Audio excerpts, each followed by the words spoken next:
청년부 여러분 안녕하세요. 위선자가 되는 이유라는 주제를 가지고 함께 5분 메시지 나누고 싶습니다. 우리 크리스천은 항상 무언가를 할 때 옳은 일을 하고자, 선한 일을 하고자 한 번 더 생각하게 되죠. 무엇이 옳은 일일까? 무엇이 선한 것일까? 그것을 고민하고 그것을 추구하고자 열심히 살지만 여기서 중대한 실수가 하나 생길 수가 있어요. 그게 뭐냐면 내가 추구하는 그 대상이 곧 나라고 그렇게 착각하게 되는 겁니다. 내가 정말 선한 것을 추구하고 의를 추구하고자 하는 마음이 강렬하다 할지라도 내가 실제로 그런 존재가 된 건 아니거든요. 이것을 우리가 혼동하게 되면 위선자가 됩니다. 신약 성경에 나오는 바리새인들이 바로 그런 사람들이었어요. 이 사람들은 율법을 지키는 일에 있어서 아주 진지했습니다. 엄청난 노력을 기울였어요. 그런데 그러다가 한 가지를 놓치게 됐죠. 그게 뭐냐면 자신들이 여전히 죄인이라는 사실, 그것을 놓쳐버리게 된 거예요. 자신들이 죄인이라는 사실은 놓쳐버리고 자신들이 의를 향해 살고자 하는 마음만 강해지니 어떤 현상이 벌어지게 되냐면 자기가 정말 의인이라고 착각하게 되는 현상이 벌어지게 되는 거죠. 그리고 더 나아가 나와 다른 사람을 구분짓는 현상까지 벌어지게 된 겁니다. 그렇기 때문에 우리가 정말 잊지 말아야 될 것이 두 가지예요. 우리가 하나님이 가르쳐 주신 그 의를 향하여 나아가야 되지만 동시에 내가 근본적으로 여전히 죄인이라는 사실, 그것을 잊지 않는 겁니다. 이 두 가지를 우리가 잘 못하게 되면 내 스스로에게도 피곤한 사람이 되고 타인에게도 위화감을 자꾸 조성하는, 타인과 잘 어울리지 못하는 그런 사람이 될 수가 있습니다.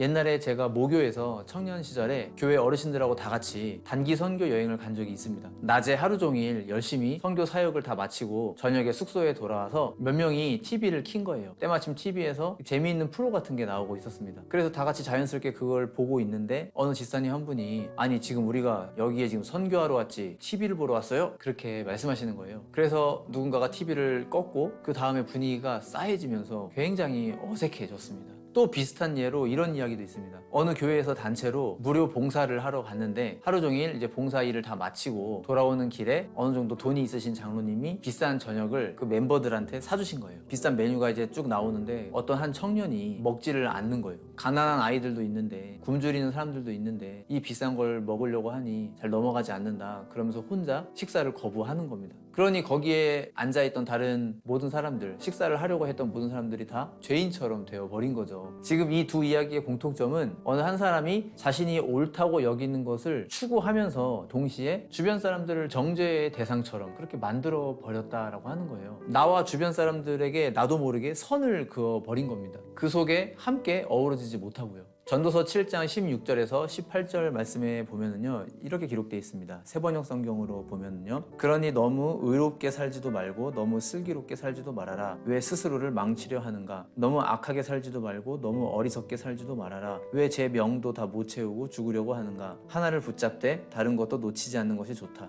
하나님을 두려워하는 사람은 극단을 피한다. 이렇게 기록하고 있습니다. 우리가 악하게 사는 것은 말 안 해도 당연히 경계하려고 하겠죠. 그런데 성경은 뭘 또 경계하라고 얘기하냐면 우리가 의롭게 사는 것도 경계하라고 얘기를 해요. 지나치게 의롭게 살려고 하는 것, 이것도 경계 대상이다 라는 얘기입니다. 의롭게 사는 것을 왜 경계해야 될까요? 그 이유는 우리가 결코 그런 존재가 될 수 없기 때문에 그렇다는 거예요. 하나님을 두려워할 줄 아는 사람은 이 양극단을 피한다 라고 전도서에서 지혜자가 지금 얘기하고 있는 거예요. 의를 향해 열심히 살아라 하지만 동시에 네가 여전히 죄인이라는 사실을 잊지 말아라, 이 얘기입니다. 동양 철학의 중용이라는 개념이 있죠. 인간 내면 속에는 누구에게나 인간적인 욕심과 도덕적인 본성이 내재되어 있다는 겁니다. 이 두 가지가 함께 내재되어 있는데 중요한 거는 이 두 가지를 잘 조율하고 다스리는 거죠. 인간적인 욕심을 채우면서 산다든지 아니면 오로지 반대로 도덕적인 본성만을 쫓아가면서 살려고 한다든지 이런 삶의 태도는 둘 다 중용을 벗어난 것이다 라는 얘기입니다. 인간적인 욕심이 도덕적인 본성 아래에서 조율되도록 하는 게 그게 중용이라고 그렇게 얘기를 한다고 합니다. 이게 무슨 말인가요? 인간 내면에 있는 그 본성, 그 육체적인 본성, 이거를 완전히 배제시켜버리는 발상을 하면 위험해진다라는 거죠. 그 인간적인 본성만을 추구하려고 사는 것도 잘못된 것이지만 그거 자체를 완전히 거세할 수 있다고 가정하고 배제시켜 나가려고 하는 것도 잘못된 것이다 라는 거예요. 사랑하는 우리 청년 여러분, 우리가 욕심을 채우는 삶을 살면 당연히 안 되지만 또 의의를 지나치게 추구하다가 내가 죄인이라는 사실을 망각해서도 안 됩니다. 우리가 이 두 가지를 잊지 않고 산다면 양극단을 피할 수가 있겠죠. 그리고 우리가 도덕적으로 내 자신을 대하고 타인을 대하는 태도가 좀 더 성숙해지지 않을까요? 청년을 위한 5분 메시지 여기서 마치도록 하겠습니다. 감사합니다.